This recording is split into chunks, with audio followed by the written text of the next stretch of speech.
The Tigers add a big man and lose another in the portal. Plus, my interview with Kareem Rush coming up right now on Locked On Mizzou.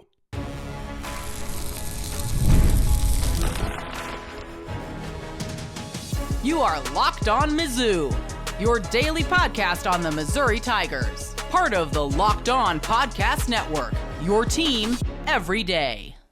Hey, all you true sons and daughters, I'm John Miller, your Mizzou mafioso, and the central scrutinizer of Missouri Tigers football and basketball. And here in just a little bit on the program, going to have a really fun conversation with Mizzou legend Kareem Rush about his Missouri career, his career with the Los Angeles Lakers, and his new bourbon as well, just hitting all kinds of topics with Kareem.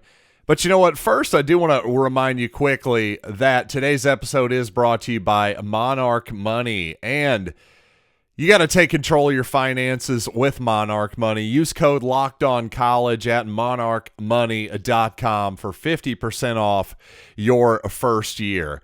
And of course, we're going to get to Kareem in a little bit, but quickly, I do want to start at the top of the show with modern basketball because Peyton Marshall has entered the transfer portal. And if you're an everyday listener of this program, well, you know I've hinted at that, quite honestly. I never came out and said, hey, Peyton Marshall's going to enter the portal.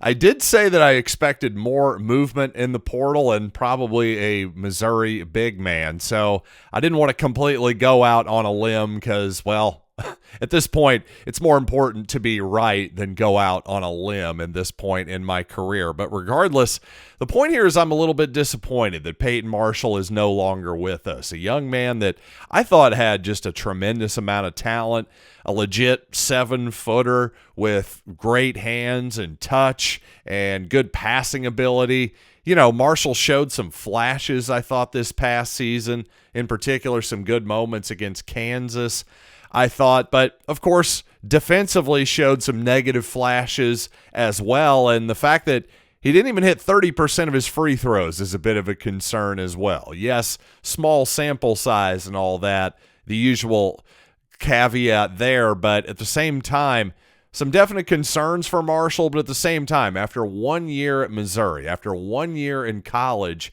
the young man has offseason between high school and college, lost a ton of weight. I just think there's more there. I think there's a lot more to mine there, and big men usually take longer to develop. So to me, I'm just disappointed that long-term I'm not going to get to see Peyton Marshall develop in a Missouri uniform. But short-term, the other side of the coin is Missouri added Arizona State center Shawn Phillips in the transfer portal as well.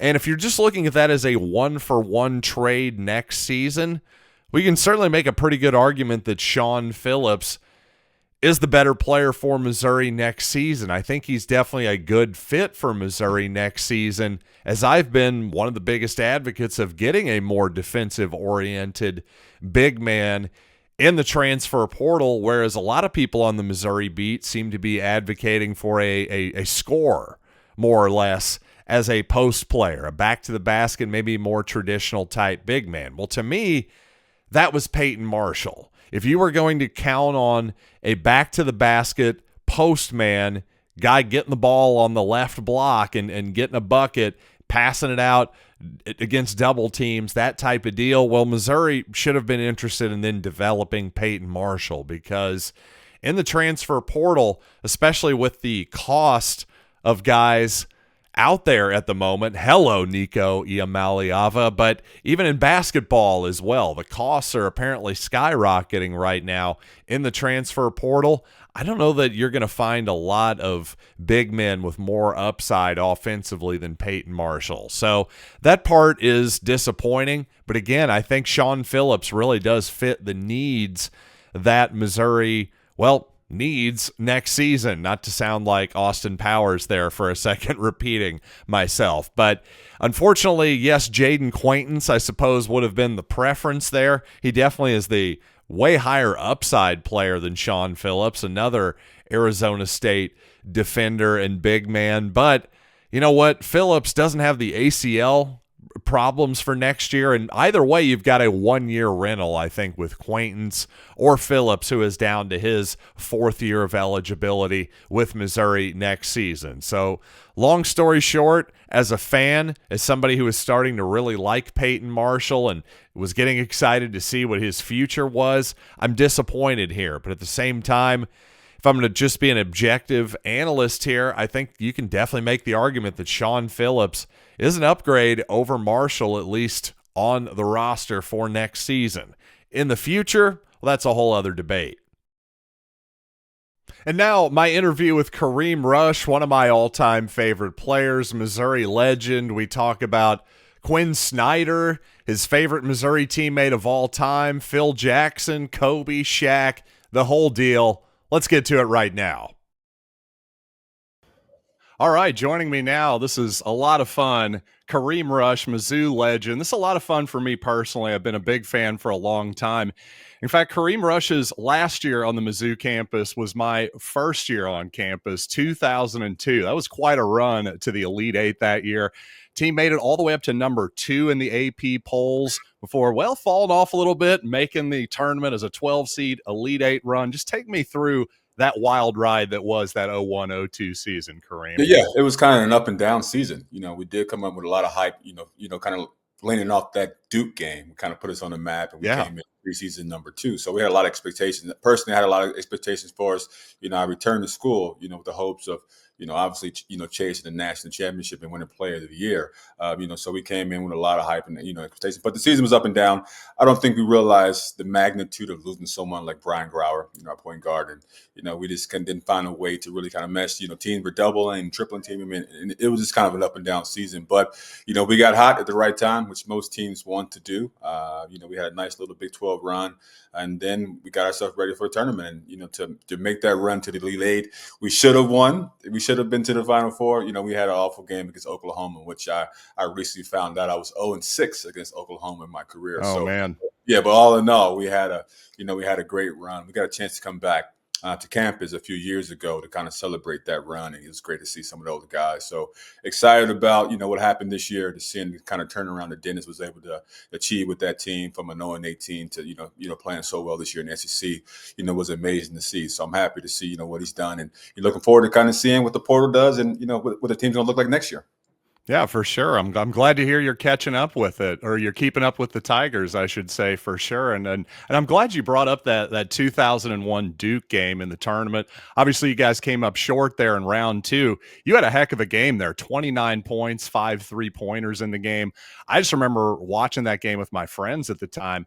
I'll be honest, after your sophomore year there and that showcase against one of the all-time great college basketball teams, I was a little bit surprised you came back. I thought you were going to be heading off to the NBA. Well, why did you decide to come back? I mean, really, I wasn't really thinking about going to the draft. It's not something that we discussed. I think even though I had a great, freshman year win, co-freshman of the year, I wasn't really kind of talked about as being a draft pick. And I think just kind of, the sophomore year was great, coming off that injury and then having such a huge game, I was just like, okay, yeah, cool. I'm gonna come back. I want to win player of the year next year. We're gonna win national championship. So I wasn't thinking in terms of going to the league, especially because I was trying to heal from that thumb injury.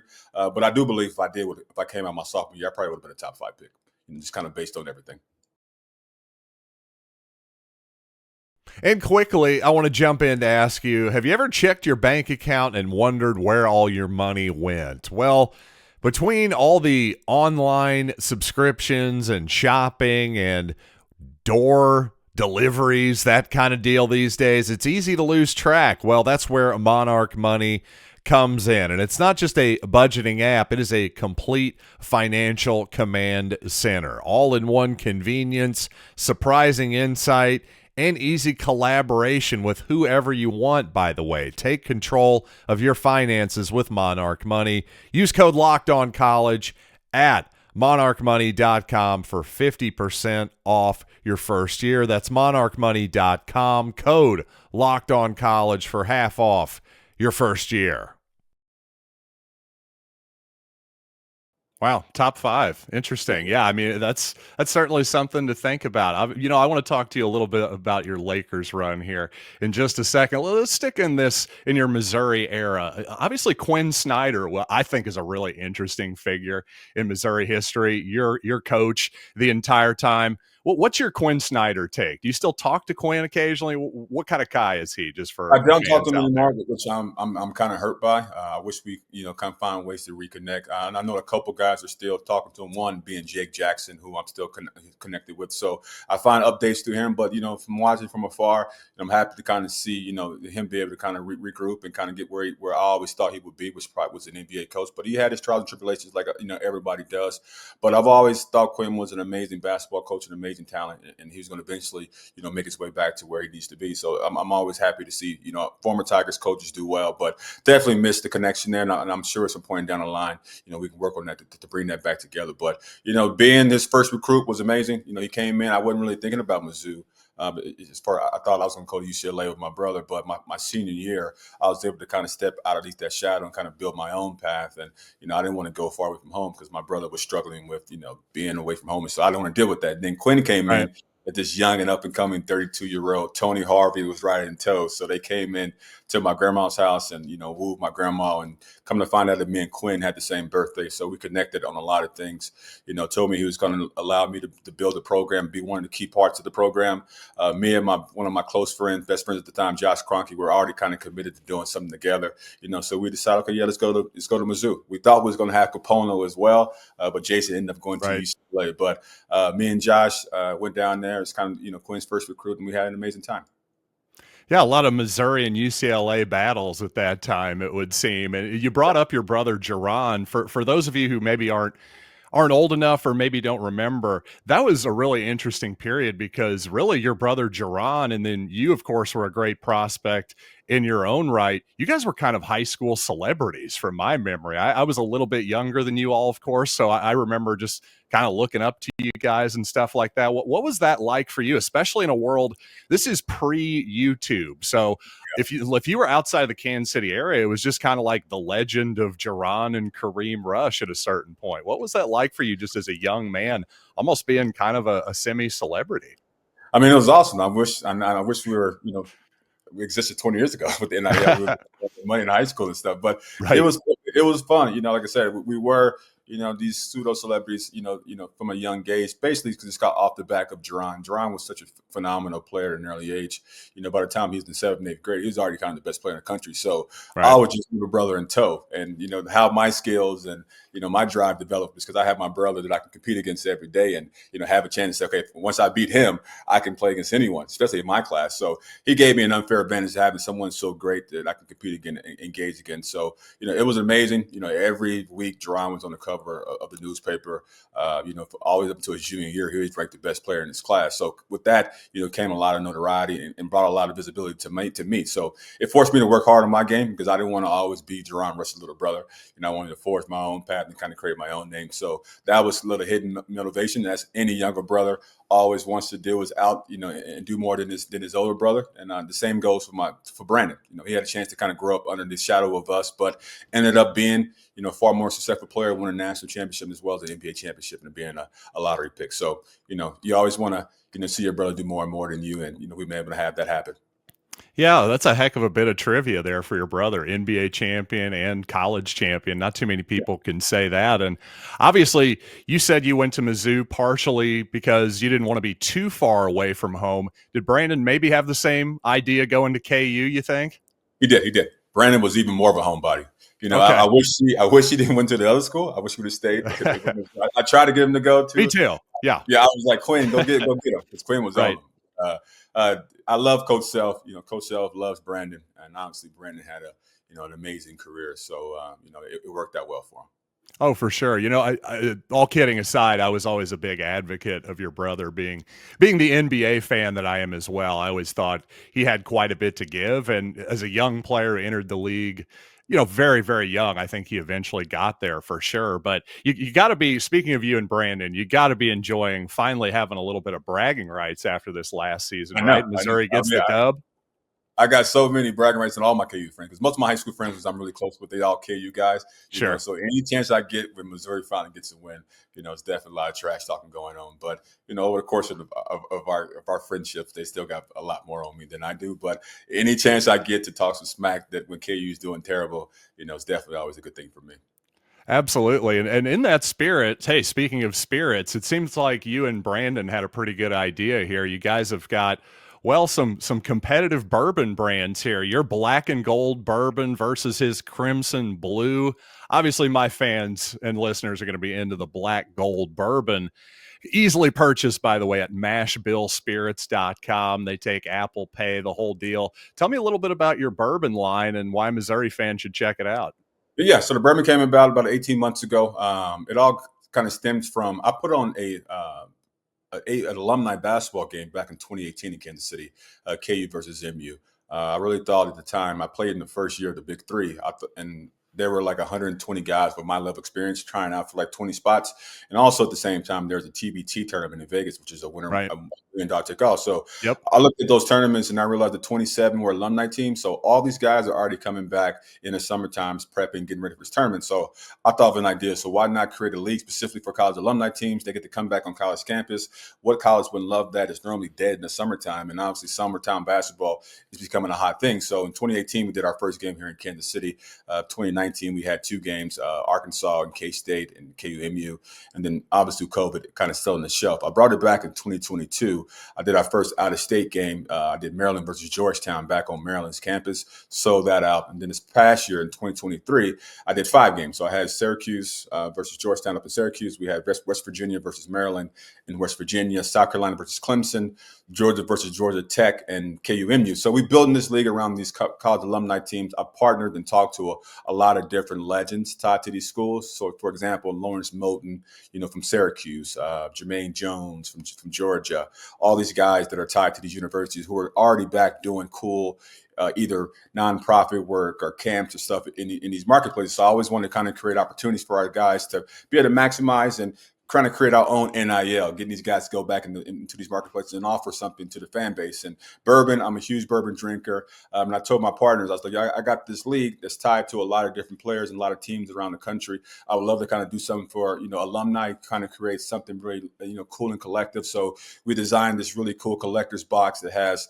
a photo of me inside with a quote talking about my time in Missouri. It has my career accolades. We signed 500 of them. And then it has a 10-year, bourbon in it, which is really good. Wow. Comparable to any bourbon out there, in the marketplace. I really, did the time to go to Kentucky and taste it and really kind of pick the flavor notes that I like. So I'm excited about the blend. But all it really is kind of selling nostalgia, selling the love and affinity that we have for our schools and, selling that rivalry. KU-MU was the low-hanging fruit for me and my brother. Sure. So we did a lot of cool, experiences tied to it. I probably launched with probably 4 to 6 players at each school. And I do a 500 boxes, collector items for each one.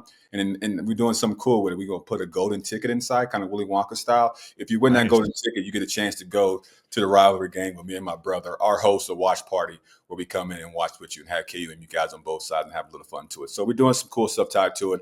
I got great partners out of Kentucky. Looking forward to it to see how it grows and eventually expand to different schools and markets around the country. And get the supplies you need from the site made for the skilled trades, Supply House. Whether you're in plumbing, HVAC, or electrical, Supply House is the reliable way to order products online. Their easy-to-use website is packed with helpful resources and the latest product info to help you get the job done right. Need help with an order? Well, Supply House offers expert support and industry-leading service. You'll always talk to a real person. Thousands of skilled professionals, by the way, are already taking advantage of the Trade Master Program. Join the Trade Master Program today at supplyhouse.com/TM and start ordering plumbing, HVAC, and electrical supplies with just a few clicks. Plus, use promo code SH5 for 5% off your first order. That is supplyhouse.com. That's awesome. I love the marketing of the whole thing. I think that's a really cool collector's item just for the bottle itself and the packaging. But yeah, it sounds like a fantastic bourbon as well. I'll be honest, we're recording here. We're getting toward happy hour. I'm starting to get a little thirsty here. I make sure I get you a bottle. I get you a bottle. Get it signed for you. That would be fantastic. www.educatedspirits.io is the website. Our tagline is "Taste Edition in every sip." So yeah, I'm trusting. Like I'm a bourbon drinker, bourbon lovers. Go out there and check it out. I'm also going to pair it with some cigars and some other cool stuff. So the brand's going to be all about college nostalgia. Like I said, we're launched with different schools, probably towards the end of the year, but we'll do some cool stuff back on campus next year, some activation events at both KU and MU. So you guys get a chance to have some of these, guys like me and Ricky Paulding, Clarence, Arthur Johns kind of come back and be involved with the school, which is the main goal behind the brand, is really kind of connect us back to these universities that we love. Yeah, I love the whole idea, and I love the bringing back the old rivalries too in the alumni game form, kind of touring around the country. I think it's a brilliant idea. I love it. And you know what? Just being the huge basketball fan that I am, Kareem, I remember back to when, of course, the 1 year you and I were on campus together. Well, then it just felt like 5 minutes later. I remember your opening night very vividly for some reason. I just remember thinking, wow, this is opening night here, 3 championships for the Lakers. Now all of a sudden, Kareem's got the gold warm-ups on, Shaq, Kobe, Jack Nicholson, the whole deal. What was that experience like for you? It had to be a little surreal, didn't it? It was amazing. Like I said, you don't really know until you go to different teams to kind of see what the rest of the NBA looks like. But kind of starting off with coming in off with 3P was amazing. I was always a huge LA fan, getting a chance to go out there and see my brother. So playing with the Lakers was an amazing deal back then. Coming off a 3P, the city of LA, everyone knows you. And coming in as that first round draft pick with the Lakers, it was those first 3 years were amazing. Got a chance to kind of learn really from one of the greatest in Kobe. I just kind of see his work ethic and the things that he instilled in me, and being around Shaq and just the fun that he brought. And then, being coached by Phil Jackson and being part of such a historic, organization, which still to this day, brings you back and keeps you involved. So, top of the class, it was an amazing time. And, I've always had love and affinity for them because they drafted me. You only get drafted by one team. The Lakers chose me. So that's always kind of a cool deal to think about. Kobe, obviously the late great Kobe Bryant, famously incredibly competitive. You two basically played the same position. Was there any, hey, get out of here, young guy, any of that kind of feelings, or was it just all arm around you from day one? I'm coming in with my Mizzou confidence. So as a scorer, that translates directly to the NBA. So I never stopped that mentality. So, me and Kobe had a great relationship. I was his rookie. So I had to do all the, bag carrying and, being kind of his underling. He was still a little different, but he was still young back then. I think he started transitioning to what people eventually saw towards the end of his career as kind of the grandfather, the big mentor of the league. But initially at 25, he was still on the chase for greatness, trying to do that. So he had a different focus. But to kind of see him firsthand and how he operated before the Mamba mentality kind of became a thing, I saw it firsthand. I remember getting to, first time I'm in LA, I'm preparing for my first practice. I'm gonna get there a couple hours early, get some shots up, let them know that I'm really about my business. And I get there and they say, I see Kobe out on the middle of the court with no ball, just kind of working on footwork. I'm like, what? Like, what's going on? They're like, this is what he does. He's been here for 4 hours. And he's in a sweat, and this is what he does all day long. And then you start seeing, even when he leaves the arena, his schedule is always kind of centered around, how do I become a better basketball that day? How do I maximize everything that I can possibly do? And he did that for 20 years, every single day, with all the distractions, all the things that comes with being a Laker, being Kobe Bryant. He was able to have that singular focus, which no one really does. There's been very few people, LeBron, Jordan, Brady, all those guys, all those iconic athletes who have that singular focus that when you put everything to it, on top of talent, you get icons, you get legends. Oh, without a doubt. And obviously two of those icons, legends, Kobe and Shaq, they ended up at the end of the day, fortunately before Kobe passed, I think everything is all good between those two. But there was famously some tension there in that locker room. Could you feel that when you arrived on the scene? Oh, it was 100% real. It was 1,000. They broke the team up after the 2004 championship game based on that. So Kobe, I think he really kind of made them make a decision on who they wanted to kind of go with forward and really kind of forge his own path. Because at that time, Shaq got all 3 MVPs of the finals. So as any great player, those trophies and those accolades do matter in the grand scheme of things. So I think he wanted to kind of forge his own path. So there's definitely beef there that kind of came from being young guys, but alphas. They had different mentalities on how they approach things because Shaq was kind of fun, had a lot of stuff off the court. Kobe was seniorly focused. And so if you didn't match that, there's going to be some issues with him. So it wasn't just Shaq that he had issues with. It just happened to be the other alpha that they can butt heads because he's the only one to go back at Kobe. Everybody else is kind of bowed down to what Kobe's talking about, But that was the deal. I wish they could have. We could have stayed together. I think I would have been a lifelong Laker, or probably played there for quite a more years than I did. But it was good to kind of see them come together towards the end of their careers and kind of make amends. And they were brothers. They won 3 championships together, which doesn't happen very often. And then your second year with the Lakers, the team brings in not only Gary Payton but Karl Malone as well. You've got 4 Hall of Famers on your team. What are you thinking when that happens? Yeah, those are my guys. I love Karl. I love Gary. They were towards the tail in their careers, but they still have the the aura of being great players. And it was like I said, we started off with a great year. I think we started off 18-3. We dealt with some injuries. Kobe was dealing with this stuff in Colorado, so there's a lot of stuff going on with the Lakers that always happens. It's kind of like a soap opera, and that's a true story. Right. But we were able to kind of get it all together and make a run, to the finals. Karl got hurt in the final would hurt us, and then they played a hell of a series. Detroit was a hell of a team, and they flat out beat us. I think if we'd have brought it back that next year, we probably would have kind of figured it out. But it is what it is. What happened, and congrats to Detroit for playing a great series and just kind of whooping our ass actually. All right, Kareem, I'll get you out of here on one more question. Who is your favorite Missouri Tiger teammate of all time?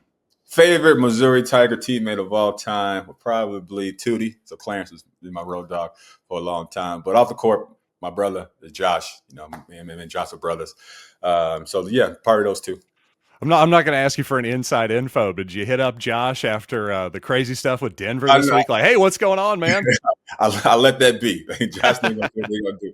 So, I mean, I'm hearing more and more. I was just confused. Everyone else, all my friends, like, yo, what's going on? I'm like, I don't know. I'm not calling Josh on that. Josh, they handle that? But I'm sure at some point when I see him, he'll let me know what happened. But, it's always something going on behind the scenes in the locker room. And I've been reading that it was more about the player just kind of not agreeing with Mark Malone and his treatment with Westbrook and some preferential treatment. So that kind of rubbed guys the wrong way. And I believe the NBA is all about managing egos and all these guys that make it hundreds of millions of dollars. So you got to manage that. And, unfortunately, some even great coaches can succumb to that pressure when guys are just kind of, the message is not hitting anymore. It's time to make a change. Well, as a Laker fan, I know you're loving that Luka Doncic is on the way. So at least you won that end of the NBA drama. Hey, Kareem Rush, thank you so much for coming on the show. This has been a real pleasure, man. Great to meet you. I appreciate it, John. Again, www.educatedspirit.io. I appreciate it. That's it. Go ahead and get your black gold bourbon, Mash Bill Spirits. Go check it out. Cheers. Cheers.